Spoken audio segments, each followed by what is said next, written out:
Hey, Christina.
Hello.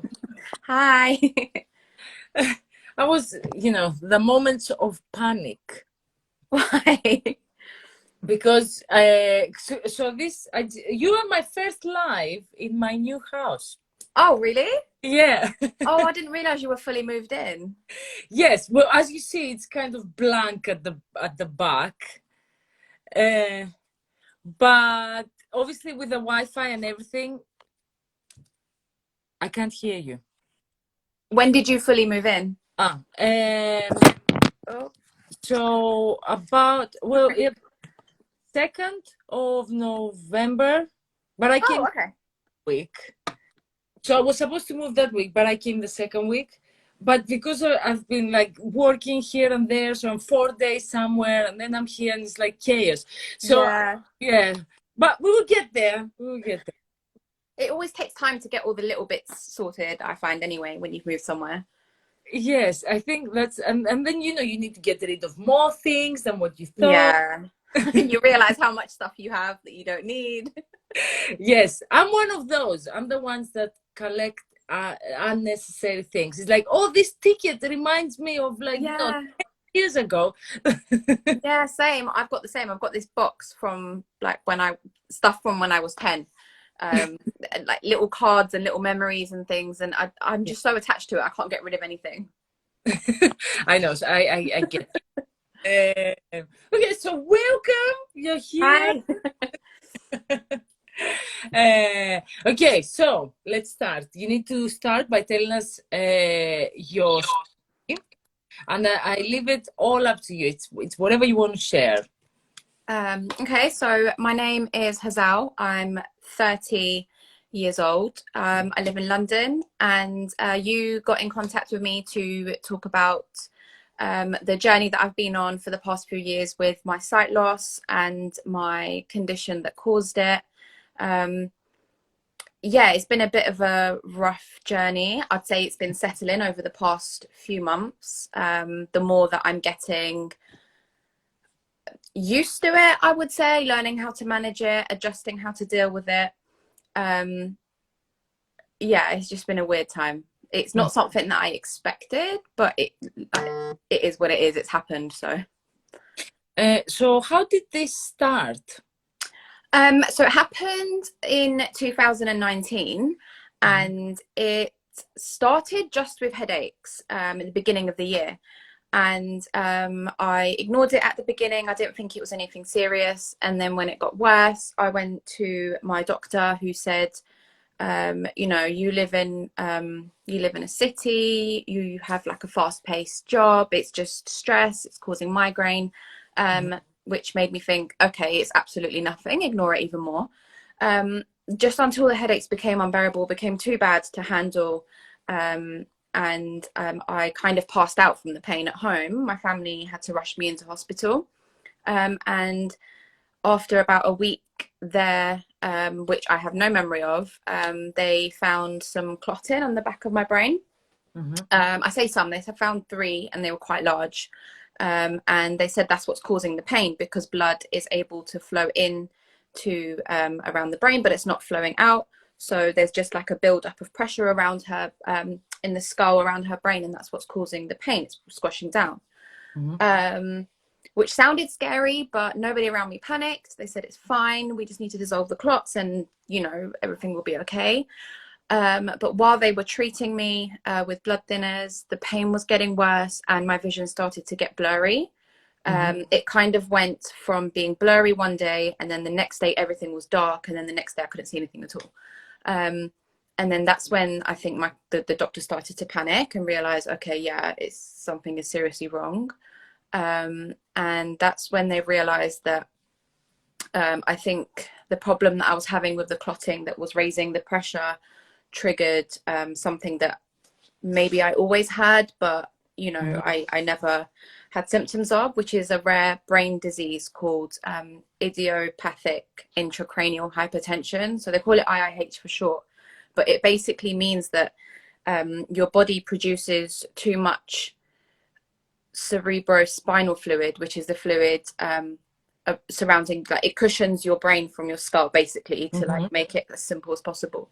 My body produces too much of it, so there's too much fluid around my brain, and it just squashes down and builds pressure, which is why I was always having headaches. But the reason why it affected my vision is the pressure got too high and it squashed down on the optic nerve, the nerve that connects my eye to my brain, and it squashed it to a point where it doesn't work anymore. So luckily it didn't squash all of them, so I can still see a little bit, but what I can see is blurry, so I do use glasses when I'm outside. Yeah, that's about it. And unfortunately, in medicine at the moment, you cannot repair damaged optic nerves, so you know, fingers crossed, I hope one day medicine can, you know, figure out how to do that. But even that would be scary, because I'd be like a guinea pig patient, the first to go through it. So what have the doctors said? Like, because as you say, it's not something that can be fixed, but is it something that can be improved? Yes and no. So because the condition is so rare, there's so much that they don't know about it. So you know, if I have a problem and I contact my GP, they tell me to go to my consultant. If I'm rushed into hospital to A&E or something, they tell me to go to the hospital that deals with me, because I mean, so many doctors have said to me, oh wow, we've only ever read about this, we've never seen it in reality. And I'm like, okay, thanks, that doesn't make me feel very confident in you treating me. So they've said that they don't really know. They are kind of learning from me as well. One doctor did actually say to me that if this happened to me 10 years ago, I probably would have stayed completely blind, or I could have died, because they didn't know enough about the condition to deal with it. So yeah, some have said to me, you can go into remission, potentially your nerves can heal themselves and you might get your sight back. Some have said no, it won't. Some have said it will get worse. So yeah, we don't know, and it's kind of like a waiting game, just to see how things go. I have had a shunt fitted in through my spine. I went for an LP shunt. So I don't know what is that? So it's like a catheter fitted into the base of the spine. So because that's where the fluid starts to be produced, and it goes up through the spine, through the back of the neck into the head. So it drains the excess fluid that would be around here. So like there's a constant drain in my body, just taking out to prevent that buildup of pressure again. But even with that, I still have headache. I mean, I call them headaches, but they're like severe migraines. I still get that from time to time. And they cause so many other symptoms, like it can cause vertigo, it causes memory loss, like memory fog, loss of balance. There's really bad tinnitus in my ear, insomnia, sickness. It's just like the worst thing. Yeah. So because you said you had that placed, that means though that it couldn't get worse, right? Because you said that some doctors said that it could get worse. I mean, it could do, because I've had that setting changed quite a few times. So the shunt has a valve that's adjusted on my hip, so they can externally adjust the setting of how much it's draining. And I've had that setting increased, I've had it reduced. We can't really seem to find a balance. Especially because like natural things that you would do create more of that fluid that I already have too much of, like coughing, sneezing, any kind of physical activity, like bending down, laughing too much. And these are all things that, and stress particularly, and everybody does all these things day to day. So I do have days where my body has naturally created more and the shunt can't keep up with it, or there's days where my shunt has drained too much fluid and then I don't have enough around my brain to protect it. Yeah, so there's good days and there's bad days. It's just been a learning curve of how to manage it, how to deal with it, how to know what to do, what not to do. Yeah. So is it, well, I don't know, because you said you wear glasses. Yeah. Isn't the, I mean, probably not, because you would have mentioned it, because you said like it could get better, like, you know, you're like a guinea pig. Yeah. Isn't like Sorry, the balance on like so many books, it keeps falling down. So what kind of glasses like help? Because obviously you have like a variety of, because you have like for short, for long. They're just normal. I mean, before this happened, I never used to wear glasses. I didn't need them. I had nothing wrong with my eyes. And they just like as time went on, my like the vision that I do have, it started to get blurry. So they're just normal glasses from Specsavers. So what I can see, it just fixes that vision, but it doesn't give me any more. It doesn't like give back what I've lost. Okay, so we're gonna talk about the beauty line now. Oh yeah. I will go back to that just to do a little break, because it's a bit full on. Yeah. So okay, so you need to tell us about your beauty line and how you decide to start everything. Like if you had like an epiphany one day, like how did everything like come about? So I mean, I was working for somebody else before all of like my health problems. I was working in recruitment, and I never would have been brave enough to do anything for myself. But as I started to get a bit better, and you know, all my like my physiotherapists and all my social workers, they said, you know, we can start training you to get back into work. And I thought, actually, I don't want to go back into work. Like I do want to work and, you know, build some sort of career and earn some money, but I nearly died. I don't want to you know, and I've spent a year recovering from everything and all the trauma that my brain went through. I don't want to now waste the life that I've been given back by spending 5 days in an office. So I just didn't go back, and I decided, okay, I need to do something for myself. And the only thing I've ever really been passionate about has been skincare. Okay. It's something that I've been obsessed with since I was like a teenager. And when I was in the hospital and I had lost all vision and I couldn't see anything at all, I really struggled with picking my own products. And, you know, the nurses weren't very helpful because they were like, you're in an intensive care unit, you're going through serious trauma. It just doesn't matter that you haven't used the right face wash. And I'm like, no, it matters to me. But everything felt the same. Everything smelt the same. And I was really struggling. And I thought to myself, damn, there's people that are born blind, and there's people that live on their own that are completely blind and have no working vision. Like, how do they do these basic tasks? And just from thinking about that, and, you know, speaking to some people that I reached out to on Instagram, they told me the little things that they do to try and make their products more accessible to them. And I thought, why is this not a thing? Like, why can't it be done? So yeah, it was like just like a random idea. I went and spoke to my brother about it, and I said, I've got this idea, what do you think? And he said, yeah, that sounds amazing. So one thing led to another. I just started doing research, started speaking to suppliers and manufacturers.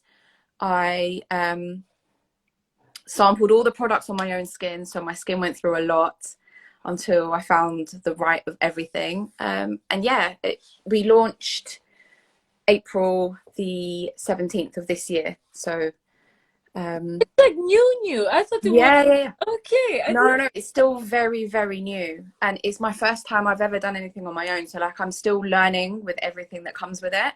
But Mhm. um I think the best part about it is I haven't had any negative feedback. I was waiting for some negative feedback to use it like constructive criticism, but Yeah. everybody has said how amazing the products are, how amazing the idea is and the story and the design of the packaging and everything. So I like it's just gone as good as it could have been. Mm. No, that's I didn't. Yeah, I was a bit shocked now because I didn't know it's like that new. Really new, yeah. So Yeah. it's less than a year old. Okay, so do you think that's what helped you, let's say, overcome things? Because I don't know if you had something else that helped you because in A general, little bit. A little bit because I, to be completely honest with you, when not only did I lose my sight, but I was diagnosed with this very rare brain condition that has a whole load of symptoms that I was really struggling to deal with. I felt like my body wasn't mine anymore. And my whole life I had worked for this career that I couldn't be involved in anymore. Like I lost my driving, like I can't drive anymore. And I went into really, really severe depression, and depression is something that I had never experienced before. I didn't really understand mental health. I mean, I'm not embarrassed to say I was the kind of person that if you said to me, you know, like 4 years ago, I'm depressed, I'd say, what do you mean you're depressed? mm. Nothing is No, that bad. Just find, I've been that also of being like, yeah. you're I'd just be like, depressed. find a way to deal with it. But I Yeah. was really, really depressed. Like I couldn't explain it. Like I didn't want to get up and shower. I didn't want to get out of bed. I was so angry and moody and snappy. I had no appetite. I couldn't sleep. I would sit in bed and cry because I was so tired, but I physically, my brain would not shut off. And doing this, it kind of gave me a little bit of a purpose back in my life, because ever since the age of 16, I've always worked. So I've always been either working or studying. I've never not done anything. So giving me something to do that was mine, and also the fact that it was something I created and I was completely in control of, and something I was really passionate about, helped. And also because I didn't have a boss to answer to on my really bad, painful days, I could, you know, spend the day in bed and not worry that I'm letting somebody down or letting my team down or the company or something.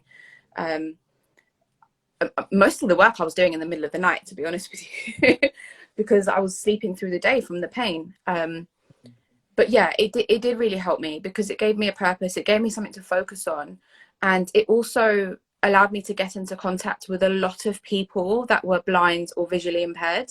Mhm. And, you know, I was using their opinions and their thoughts and their experience to help design the product, but also speaking to them about their experience. And they were helping me with saying, you know, how you're feeling is normal, what you're going through is normal. We felt the same. Because I mean, don't get me wrong, now I'm in a place where I can say there is absolutely nothing wrong with being blind or visually impaired. You can still live a very fulfilled life, but it's very different to be born blind That's what I was going to and say. to have Yes. lost your sight later on in life. Like I was 28 years old when I lost my sight, and it happened like that. I didn't have the time to mentally prepare myself for it. It wasn't a condition that I knew one day this would happen. Mhm. You know, I was rushed in with a headache and I came out of hospital 3 months later with a visual impairment. So it Yeah. it was a lot to deal with. And I guess for the most part of it, for the first year, um, I was like grieving the person and my sight that I lost, because I couldn't see myself being the same girl without my sight. Mm. I No, think I was too focused on it. yes, no, I was waiting for you to finish, and that's what I was going to say, because especially now, like 2021, well, almost 22, uh, Yeah. a few people get like so easy to jump and get Yeah. offended, something like as you say, Yeah. you're wrong. Because if you say that, then people, people like will be like, oh, why do you say that? Look, what I Yeah. racist towards, but no, it is, but that's the truth, because it's totally different being born with it, because obviously. You don't know any different. Exactly. So, I mean, yes, even anything that even like a car accident that, you might lose, uh, Yeah. like your arm or something like that, because you have to learn everything from the beginning. Yeah. Yeah. Definitely. And of like, as you say, you had to take that time to grieve. I had to, and it wasn't until I realized that, okay, like the Hazal that you've known for the past 28 years, she's gone, she's died. You need to cry about it. You need to accept that it's done and it's gone, and only then can you move on.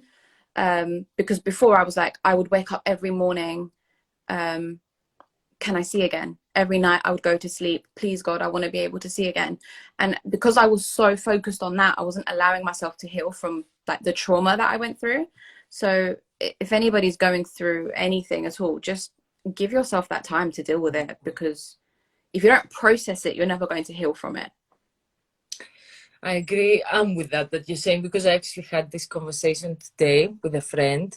About in general taking that time for yourself, no matter what, as you say, it might be like a trauma or it might be anything, because I've had the issue like with my back the past 2 weeks. I don't know, maybe it's from moving, but on the floor, like, you know, I couldn't walk or anything, because in general I have an issue with my lower back and I need to do surgery, which I'm trying to avoid. Okay. So I was like on the floor, and then I was thinking, you know, you left because I didn't do lives for a month. So Yeah. yeah, I can't balance it. you know, lives and all that with this page for a month. I was like causing myself pressure. You know, you need to do it. And you know, that's what my friend said. She was like, can't you just like, you know, you're getting there now, like I can sit in a chair. Like, you know, you just need take the time. Like, if whoever wants to get upset for whatever, like, is it work or whatever, as you say, that you had a job, like, that's the thing about having a boss, that obviously you need to. But that's the problem with society. And this is why I think I have this paranoia now, where if somebody tells me something is wrong with them, like if you cough right now, I'll say to you, go to the doctor. Because you shouldn't be coughing. That's or if you say to me my arm hurts, I'm like, your body should not be hurting, you shouldn't have pain. Because like I had a headache for 2 months and I didn't do anything about it, and I was more concerned about being successful at work and not missing a day's work and losing out on a day's pay. And you know, my company was the same. They didn't say to me, you've had a headache for 2 months, you need to go and get that sorted out. They were just like, fix it and focus on your job. And we're too scared to say that something is wrong and to go and get it checked out. But that needs to change. That really needs to change. That drives me crazy, because I know I do it, because I was thinking now, because I've lost like obviously like 1-2 weeks from work. So I was thinking, so that's what I was saying, like to my friends, like, what am I gonna do? Like, what if I'm like bad next week and I can't go? And you know, it's like your health is first. Like that job, I actually read this like you know, like a quote thing, you know, from the internet and stuff, that it says like, you know, you shouldn't worry and cause yourself like so much anxiety and everything for a job that if, you know, you drop dead tomorrow, they're just gonna replace it in a week. And it's true, because I did nearly drop dead and they did replace me. And I mean, okay, that's not completely fair. They were really nice in the beginning. But after about 3-4 months, they started to lose patience, because they're a business at the end of the day. They paid me to make the money and I wasn't making the money, so they stopped paying me. And to this day, they've said, you know, you can come back whenever you want. There will always be a place for you, but I don't really want to go back. Nothing to do with them, but we give up our whole life for literally for somebody else to become rich, and then we don't experience life. I've done so much more with my life in the 3 years since I lost my sight than I did the 28 years before that. I mean, I've got back in touch with friends that I didn't used to see enough. I have got stronger relationships with my family and my closest friends. I've built my own business. You know, I feel like I've got a happier, more fulfilled life. Before, I was just like a robot. Get up at 5 a.m, gym at 6 a.m, office at 7 a.m, come home, dinner, sleep, do the same thing again, and then waiting for the weekend, but you were too tired to enjoy your weekend, so you would just sleep. And I just think it's a horrible way to live. No, I know it is, but I feel, well, now the conversation is going deep now. but so I understand that. Obviously, it's easier said than done. But I actually had this talk with a friend yesterday, and that's what we were saying. Like, because I said to her, you know, you need to do like all these things, like, you know, just do what you want, because you don't know what's gonna happen tomorrow. Yeah, you don't know. And COVID, I think, showed that to a lot of people. because look at how many people changed their life circumstances in the pandemic when they realized that they didn't have job security, they didn't have life security, they didn't have anything, and it made them realize that everything can change within a day or two. So many people changed careers or jobs or lifestyles when they realized, yeah, life is actually short. It can go straight away. Yes. So you need to go and do what you want, people. There you go. That's the Life is short. Life is genuinely too short. yes, for sure. But yeah, as we say, like obviously the lifestyle and everything, like they make you, Yeah. get into that sort of yes, everyday thing. But okay, I'm gonna go back to your business now because we need to promote this. Okay, this is like because when I went on your website, because I went like Did obviously you like the I love the way. That's why I was shocked that you did it in April. I was like, this must be like for a couple of years now. Uh, no yeah, it's such a good website. I feel like it's a good website. Like that's what it is. But how did you? Okay, so I mean, I know, but like obviously we need to yeah. inform the viewers. So how did you come out like with everything that because you have the braille, right? How do Yeah, you? Yeah, because people pronounce this different. So I'm like, do you the braille. pronounce? Yeah. So how easy was that, like creating the products? Because Oh as my you God, that said, was so hard. Like everything was, I remember speaking to my family, like my brother in particular. I said, look, I'm ready to launch, but I can't get the fucking braille. It's so hard. Every time I spoke to a manufacturer or a designer and I said, this is what I have, this is like a mock-up of what I want you to print for me, but you need to put braille on it. And they were just, why? It doesn't really concern you. You're getting paid to do a job. Just put the braille on there. yeah. Couldn't do it, and I only managed to find two companies that were UK based, because that's another thing. I wanted everything to be UK based. Only two companies in the UK that were willing to discuss with me and find a way to do it. One of them, they already print braille, but for medication packaging, so everyone can put braille on a very thin cardboard box for medication, but they can't put it on like a label or something for cosmetic industry or the beauty industry. And then I found the second company I found, they said they can do it, but it's incredibly expensive, like so expensive. So I would have had to price the products ridiculously expensive to be able to do it, which I thought, okay, that's great, but nobody's going to be able to afford the product. So the way I found around it is I just literally just bought a braille printer, like a manual braille printer, and I manually print the braille labels myself per sale. So that's why I put on the website that if you are blind or visually impaired and you want braille on the product, please tick the box and I'll print it on, just to save me some time in case you don't need it. But I mean, my dream is to be able to make that the business does go big enough that I can afford, because obviously I was doing everything on a small scale, and if I order it in a larger scale it would have been cheaper for me. So yeah, the dream is to be able to have the braille automatically on every single product, so regardless of your site that will be there. And I want to add like a QR code element, so you can scan like a QR code somewhere on the label and it will just read to you the name of the product, the ingredients on the product, and how to use it, and like what skin it's for, the benefits and things like that, because the less vision you have, the harder it is for you. And not there all the time, and sometimes you don't want to always have someone there and ask them. Yes, I agree with that, because I feel that when someone says, like, if I tell someone your story, they would, people expect that people that have, something, like as you say, you have this story. Someone else has the story of, as I said, from a car accident that they lost the capacity to walk. Yeah.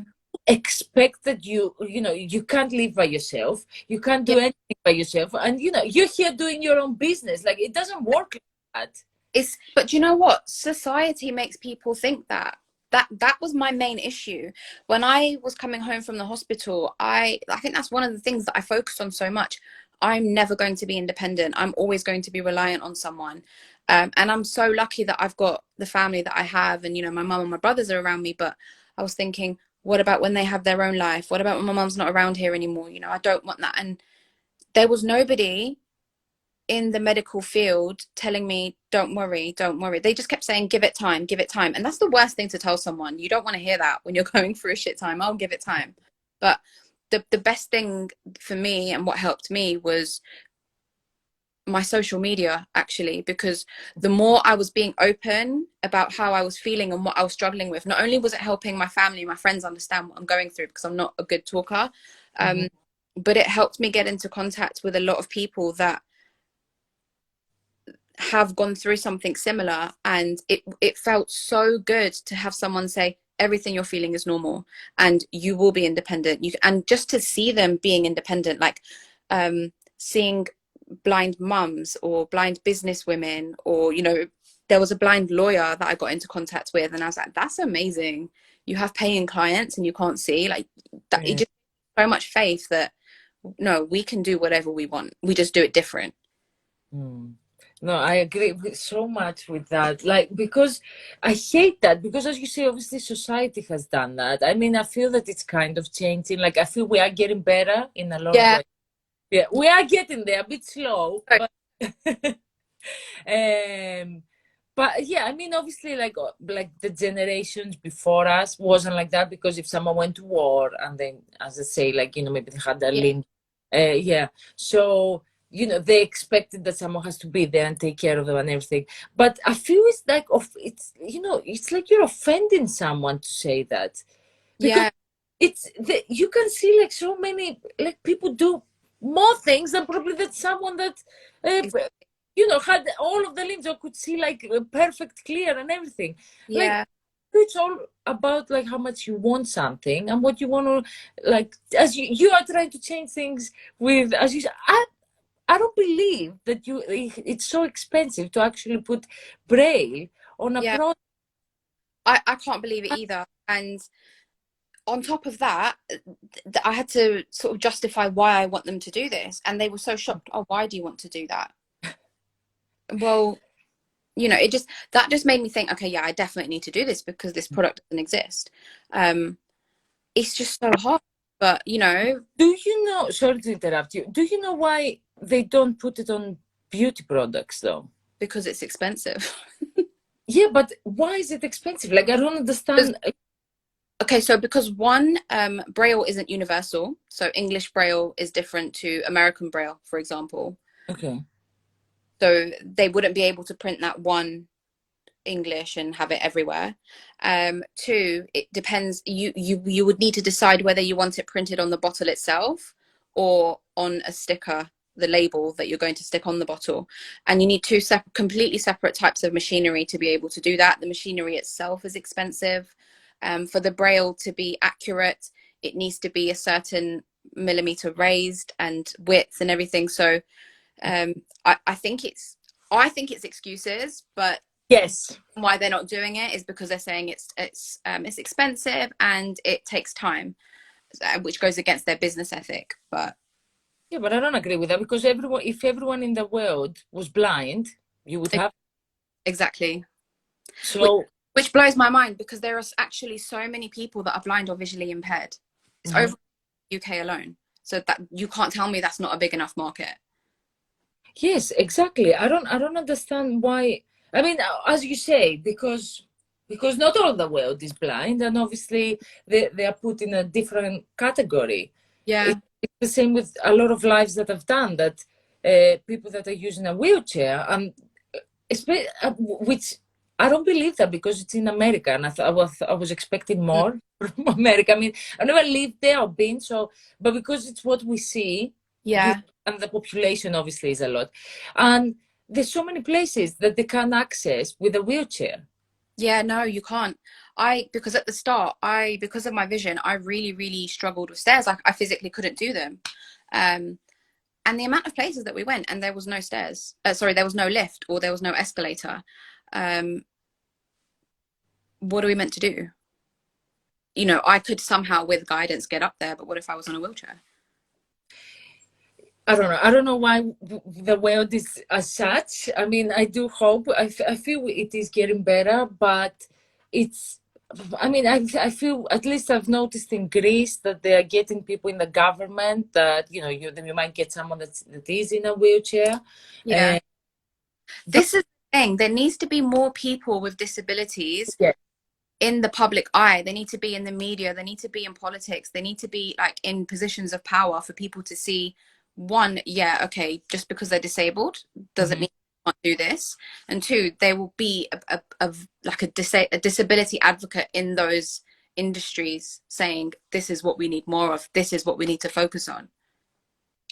Yes, because I had this conversation. I don't remember at which live that I did, and we were talking about this because, as you say, we don't have people, especially in the government.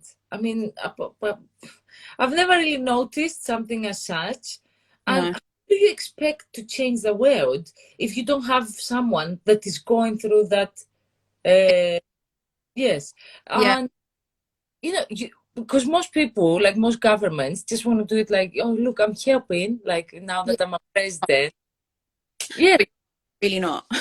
not. And also the decisions you are making, you're just making them with what you think would help. Because even for a wheelchair, so Yeah. the space, you can I've heard so many stories of people that use. I was actually at one of my jobs here in the UK that so they had this building, but the wheelchair had to be the exact measurements for that door, which was for people with a wheelchair, though. So if your wheelchair's too big, you can't go. You can't go Yeah, in. it was That's actually a ridiculous. person that had a bigger wheelchair, but he couldn't access because it didn't fit. Because it was, you know, those electric ones, the big ones. That's ridiculous. And it's just it goes with what you're saying that there's a lack of knowledge, and the people that are in the position to try and help you don't have the lack of the knowledge. Like when I was discharged from hospital, Mhm. my the therapist that I had in the hospital registered me with the local neuro rehab center close to my house. And first of all, I had major anxiety going into these appointments, because going into any kind of medical establishment, it was just triggering for me of everything that I had been through. And I went to my third appointment and they said, oh, you don't look like you're happy to be here. I said, because I'm not, because I don't feel like you understand what I'm going through, and I don't feel like you're equipped to help me. Mhm. And she just turned around and said, yeah, you're right. I don't understand what you're going through. I've never come across it before, and I don't know how to help you. So I thought, okay, well, what am I doing here then? I'd rather just go home. And that did make my depression worse, because you're a neuro rehab center. And if you don't know how to deal with me, there's nobody else that can help me. But there was nobody in that field. But I think it comes again down to the fact that my condition was so rare.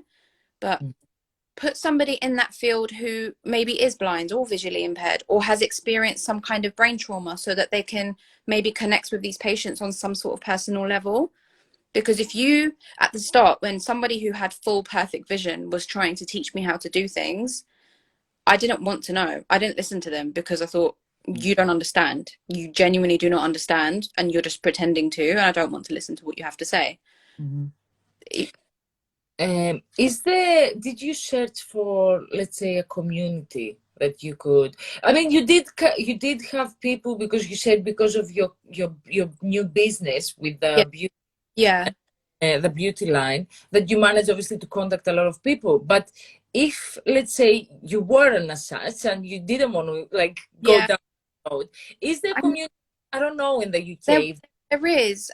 When I was discharged from hospital, they put me into contact with a lot of different charities who, you know, there's like, for example, my local one was the Middlesex Association for the Blind. There's obviously the RNIB, which are the biggest national charity for blinds and visually impaired. But Mm.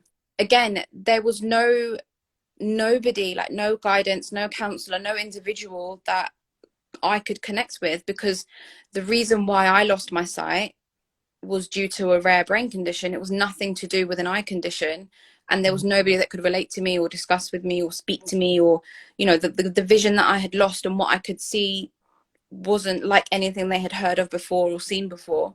So it was a big struggle for me. So then yeah, the best advice I found was online, when I found, oh, hold on, yeah, this is a rare condition, but there's actually a lot of people out there who are in the same boat as me and they've gone through the same thing.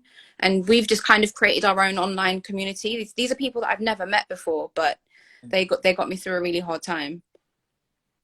I'm gonna go back to the beauty line. I want to ask you, because you said that it's very expensive to print braille on products, which I understand, because if I was making a product, I wouldn't put a sticker because the sticker could come off or anything. Yeah. So I would have to be like, but is there, because I can't remember if there is on clothes, if you go and they have like, No.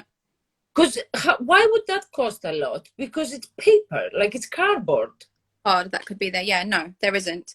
I mean, I'm lucky that I have enough working vision that I can look at my own clothing, but even shopping sometimes and with the lighting in stores, I can't tell.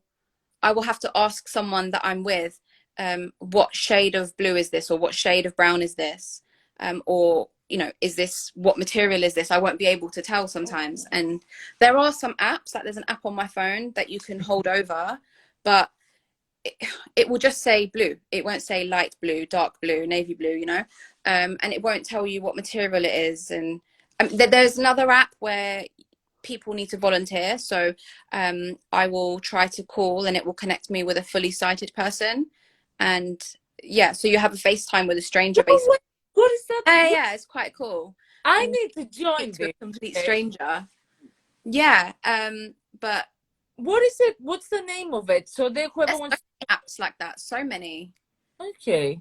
Yeah, but again, just printing that tiny bit of information in braille on the product would make someone less independent. They wouldn't feel like they need to call someone or have someone with them and ask for that information. And I think another thing that people worry about is you can print a lot of information typing, just make the font smaller. You can't do that with braille, so it will have to be a bigger piece of card, and it will take up a lot more space. But again, I personally think it's excuses. There's a way to do everything and there's a way around everything. So No, I agree with that. It's just that, as I say, like, if because there's so many people that are blind in this world. It's not that and even if it wasn't that, like, if you didn't have as many people, you still should have it, because usually people like take notice of things when they go through that situation. Like, yeah, I mean, take notice things. Even like now, I always like notice, like if I go in I don't know, if I go to the cinema, I notice like, okay, like if someone with a wheelchair, I don't know why, like my brain works like that. yeah. But that's what drives me crazy, because people don't bother because they're not going through that situation, except if then they're like, if someone from the family goes through it, that they're like, okay, yeah, I'm starting to like, But another thing that really frustrates me, even if people do know about disability or they are aware of disability, I feel like society has made disability one meaning. So for majority of society, if someone's disabled, it means they don't have no use of their legs and they need to use a wheelchair. So yeah. I mean, the amount of times that I have gone into, for example, disabled toilets, and I'm going towards it and people look at me funny, why is she going in there? Or heard of people that use disabled parking spaces and people have said to them, you shouldn't be using this. Well, just educate society. There's more than one type of disability and it doesn't have to be visible. Mm. If I don't have my cane on me, you can't see that I have any kind of problem with my vision because it hasn't affected the look of my eyes. So people just assume that I'm walking slow or I'm being a bit clumsy or I've had a bit too much to drink. They can't tell that I have a visual impairment. So I mean, for example, in my local area around my house, to be honest, I don't need my cane. I know the place back to front. I've lived here for 28 years, but I have it with me purely for safety reasons, so that people around me can see that I have an impairment and I need them to either move out of my way or be patient with me or offer me some sort of guidance, which, to be fair, most people are really good with. I've had some very bad experiences as well, which were a bit awkward, but No, yeah. I mean, like, what, like people being offensive and stuff. Yeah. Like, first of all, the amount of people that see me and automatically assume that I cannot see anything at all and have just grabbed me when I've been out on my own. They've just held my arm and said, "Where are you going?" Don't fucking touch me. I'm not that nice of a person and I like my social space.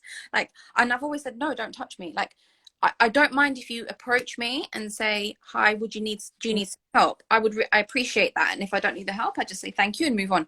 Don't touch me and assume that I need you to follow me. Or they just stare. They're like, it's like you've never seen a cane before and they find it fascinating. Or the worst experience I've had is I was walking to a lift and I couldn't tell. I have a problem with depth perception. So I said out loud, "Please hold the lift." So they held the lift. I walked in and I said, "Can somebody press number 2, please?" And the man in front of me, he was staring at me up and down, staring at me. And I said, "Can I help you?"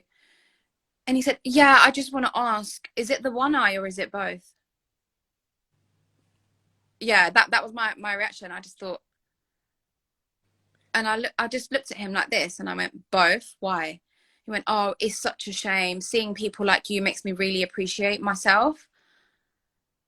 What does that mean? And like, we're in a lift, we're in an enclosed environment, and it's just me and you.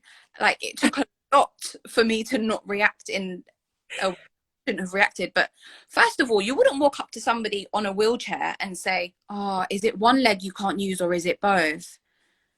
What makes you think it's okay to say it to me? You wouldn't walk up to a deaf person with a hearing aid in and say, "Oh, is it both ears or is it just one?" And why are you telling me that people like me make you appreciate yourself more? I don't get that. And that's happened, you know, a few times. People have said to me, "Oh, it's a shame that you can't see yourself because you're quite pretty."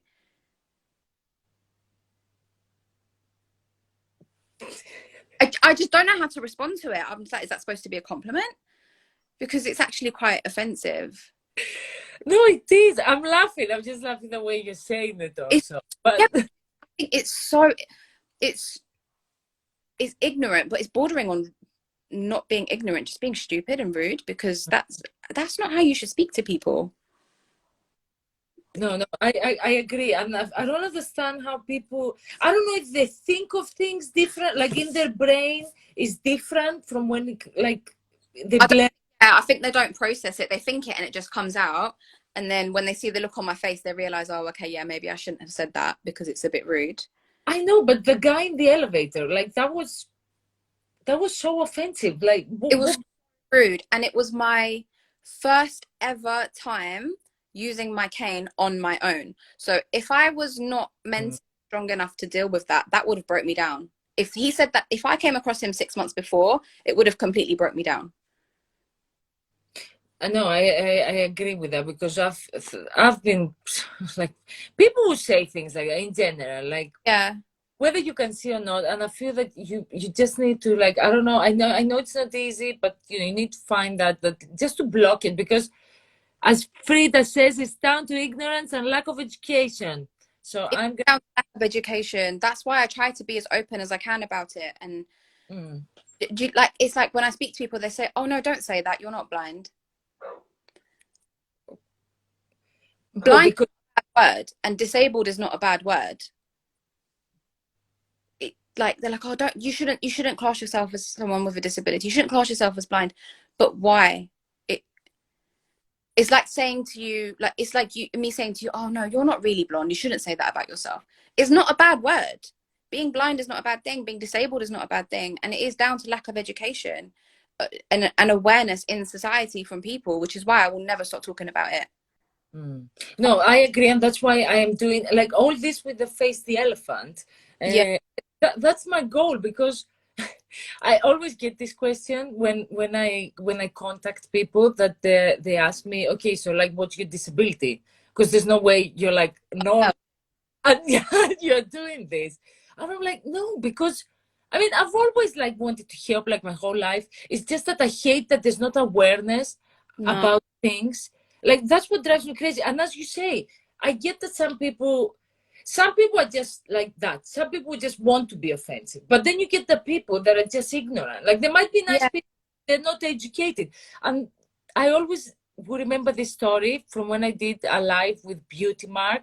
She has this page, it's called, yeah, she's amazing. So I did a live with her, and I will always remember what she said as a story, because she said that she was in the supermarket, and I will keep the story short. So something, I think she dropped something or something. So she had her baby in her, like she was holding, and the other one was, you know, old enough to walk. And this woman ran after her and took the baby off her to, yeah, okay, to, I would have gone crazy. Oh my God. yeah, in order to help her, which, I mean, I get that it's, you know, you're trying to help, like that's, you know, No, it's, but no, touch someone's baby. so bad, because that's, as like it's mentioned in the comments, that it's ignorance and lack of education. Because if you had that awareness, you wouldn't, like, I would have lost it also. It's like that woman who just came and held my elbow. It's like they assume that we are incapable, but or don't have the ability to do things. Don't assume, just ask. It's so frustrating. It's so frustrating. No, I can understand that. And it's also like, because that's what Beauty Mark also was saying, that, excuse me, that if you see someone that needs help, okay, so Beauty Mark, she has like a limb difference, but like she was born with that. She's like, she's doing all these amazing things, like nothing has changed in her life, or she's not capable of anything. But you know, if you see that I can try like to reach for something, just come to me and like ask. Don't just, because you make the other person like, it's like you're not like, you are disrespecting them. Very respectful, and it makes, you don't know what mental state that person is in, what frame of mind they're in, and you don't know how what your words and your actions are going to affect them, and it's not nice. Don't, it's like treating somebody like a child, like a baby who can't walk or talk. No, I understand, and it drives me crazy, and that's why, I mean, that's what I'm trying to also do, like spread that you know, that awareness about topics, because a lot of people don't know things, and I can understand that. And I feel like from our generation and onwards, that's when it's starting to change. It is, I think, because people are being a lot more open about it. I think it's like people are being a lot more open about mental health problems. They're being a lot more open about illnesses that they have that aren't visible, that people don't know about, and then it's leading towards disability. I think disability isn't as widely spoken about, but it's getting there. It's slowly getting there. Okay, so my question is, because it's almost 8. So I always ask that in their lives. So I know that you want to spread awareness, and I feel that you are doing a lot with your beauty line, Yeah. because everything counts to change things. Yeah. Not like, oh, you know, you need to be the president and change everything. You know, everyone can change something. Yeah. So I do find it amazing, and also I'm so surprised with things that you've told me today. Oh. That, you know, yes, because like with the braille, I don't believe that it's, as you said, so expensive. I'm so annoyed with that. I'm like, we need to change that somehow. Like, I won't stop thinking about that. I will be like, okay, what can we do now? And yes, so my question is, what would you change? Like, what would you like to see different in general with society? It could be about like people that are visually impaired. So I would like you to tell me about that, and also like in general. If I could change one thing in society, I think it would be their knowledge about blindness, because I feel like the majority, and I don't blame them because I used to think this as well before I lost my sight, but people think that you're either blind or you're not blind. So you can either see everything or you can see nothing. And it's really frustrating because when I'm out on my own and I have my cane, they want to hold my hand and point me to where I'm going. No, just stand in front of me. I can see you here, and just point me and help me. Or when they see me with my cane and my glasses on, they like this, but she has a cane. So can she see or can she not see? And it's just, I'm so fed up of trying to explain it. I just wish that it was more widely known. And yes, as you say, because if you don't actually look things up, I don't feel you actually learn things from somewhere. Yeah, but Because taught. It's not something that's ever taught. It's never discussed. I mean, my whole education system has been in the United Kingdom. Never have we ever, never came across any kind of illness or disability or people that have some kind of difference, and nothing was ever discussed. So unless you experience it for yourself, or you have a friend or a family member who has a disability or an illness, you don't look into it. You don't educate yourself on it. Yes, and I mean, it's the same with Greece. Like, I mean, I was like, until I was 28, I was in Greece, and then I moved here, and I never remember. Also, I never remember anything in any books, whether it was when I was like really, really young, like, you know, in kids' books, and there wasn't even like later on, like in high school, that we learned so many things about, you know, our bodies and this and that. Like, I never remember of like, you know, this can happen to your brain and it can cause you. I mean, you don't have to do like, it's okay. I'm not studying for medical school, but Yeah, give but some kind. that there's different people and people with different abilities and struggles that they go through, and how you can maybe approach them and help them. Yes, and I feel that's the most important thing of not, okay, yeah, maybe don't go too deep into it. Yeah.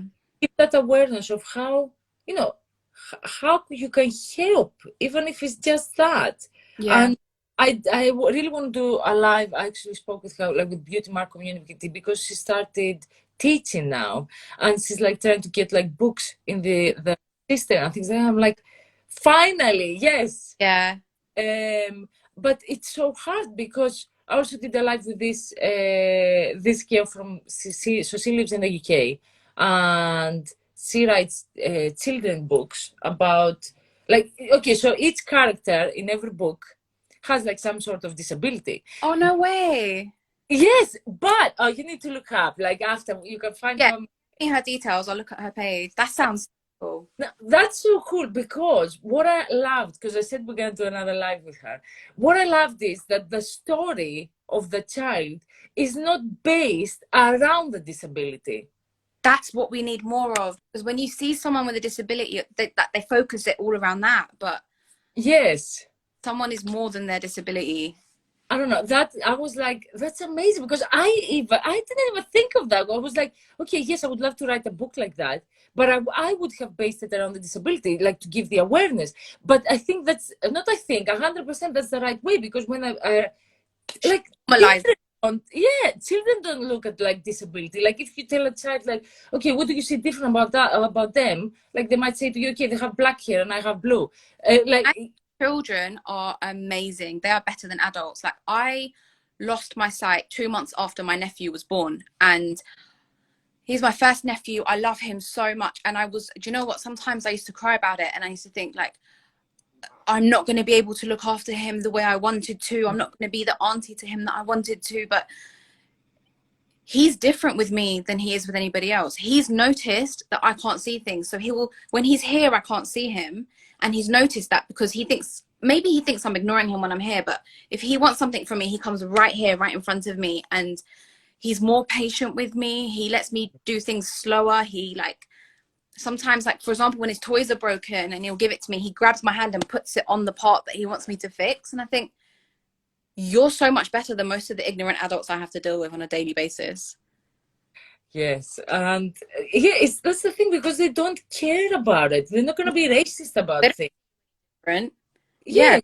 it's the same with, I don't know, you've probably seen this, I'm sure, because it's an old video of there's this, like, so okay, so they bring these children in, and then they give them like dolls, and there's like a black doll and like a white one, and they're Yeah. like, the difference, yeah, and they don't see the difference. They're not going to be Yeah. like about things. Yeah. Like, okay, so this doll has blue eyes and the other one has like green Yeah. eyes. Children don't judge, and that needs to go into adulthood. What do you think? Okay, so last question, all right? What do you think we could change? Because obviously this is where we live, so it's not like I can know what's happening in America. But what do you think could be better for the system in the UK? Like, maybe something through NHS, or something that you've noticed going to the supermarket. Do you mean Or to the disabled community, or to educate the non-disabled community? no, not for the, well, you can tell, we can say both. Okay. Um, I would say it would be amazing if it can be put into the curriculum to children, maybe in primary school age, because even if it's just one day out of the whole year, like 1 hour in one day in the whole year that you discuss it with them. I mean, if the curriculum can go as far as teaching 12, 13-year-olds how to safely have sex, I'm sure you can teach them how to teach them awareness about people with disabilities and illnesses, and how to approach them and how to help them. And I think something to help people like myself, so people with disabilities and illnesses, I think accessibility should be a legal requirement.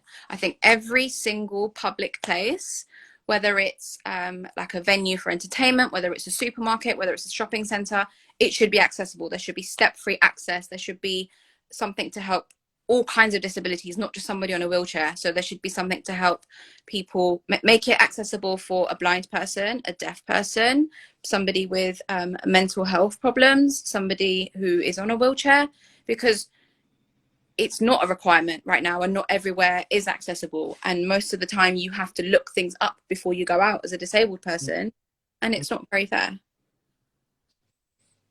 Couldn't have said it better. Thank you so much for today. You're very welcome. You were amazing. Maybe we could do a live in April for because it will be a year. For the 1 year launch, that would be so cool. Yes, we need to do that. Hopefully no COVID. And what are your last question? I promise. Okay. So how easy is it? Because I'm guessing you have looked it up. So how easy is it to get your products, let's say somewhere like Boots? Have you looked into that? So hard. That would be my dream. Okay. That would be my dream. So I think for now, what I'm just focusing on is so two things. One, awareness of the lack of accessibility in the industry for people with disabilities, but two, just awareness of the product and the brand itself, so that, you know, hopefully one day when I approach them again, they have already heard about us, or they know about us, and, you know, blind and visually impaired people can walk into Boots or Superdrug and feel the product on the shelf and pick up what they need. That would be like amazing. I have high hopes for your line. Yeah. Underline, like I can see it, you know. Yeah. So I do hope. Yes, hopefully. Yeah. Thanks so much for today. Thank you. Yes, you were amazing. You educated us. That's what we wanted. I wish you all the best, and we will speak soon, because you said we would do another live for the 1 year anniversary. Yeah. Thanks so much. Have a lovely holiday. Bye. Bye.